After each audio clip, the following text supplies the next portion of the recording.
Hello, this is Chris Johnson of Free Your Mind Reviews with a review of Rambo Last Blood. So, Rambo Last Blood is the fifth installment of the Rambo series that started with First Blood, continued with the Rambo First Blood Part 2, then Rambo 3, and then Rambo.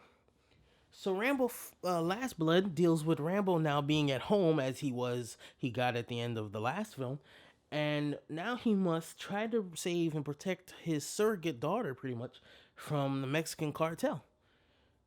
So I gotta point blank say we don't get these type of movies very often these days. I mean, like the really hardcore, in your face, R-rated action, for the exception of like John Wick and the Olympus Has Fallen series.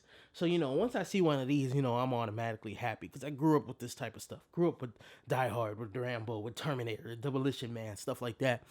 So it's to me, I'm a little biased when it comes to this stuff.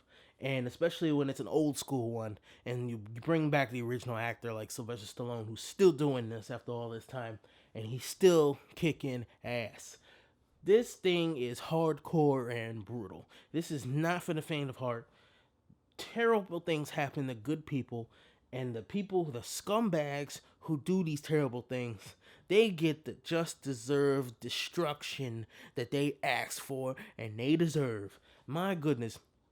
Rambo 4 was really brutal, but it's still, in 2019, being able to see this type of brutal hardcore action, heads getting cut off, body parts getting blown off.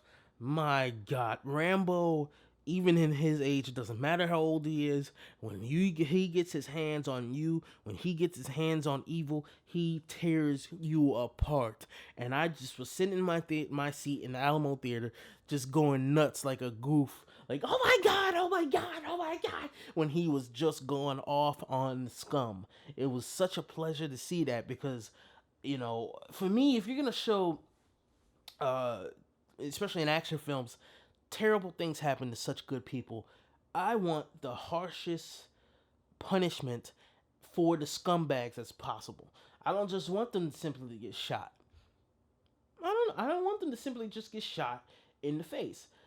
I want them to get shot and their head blows off, or they get a big bullet hole because they got shot with a sawed-off shotgun, or stabbed up, or body parts flying, which is basically what the last two Rambos do. Because if you're gonna do such terrible things to such good people, you need to pay for it. And I'm always a proponent of people who do horrible things, evil, paying for their actions, especially in action films. And Rambo Last Blood did not disappoint for me on that. It was short, sweet, to the point, brutal, uncompromising. Rambo Last Blood was such a good time at the movies for me. Personally, I hope they don't make any more of this because I feel like they did a good job with this one and the last one, really. And I hope they don't push their luck. So this is Chris Johnson for Free My Reviews. Have a good one.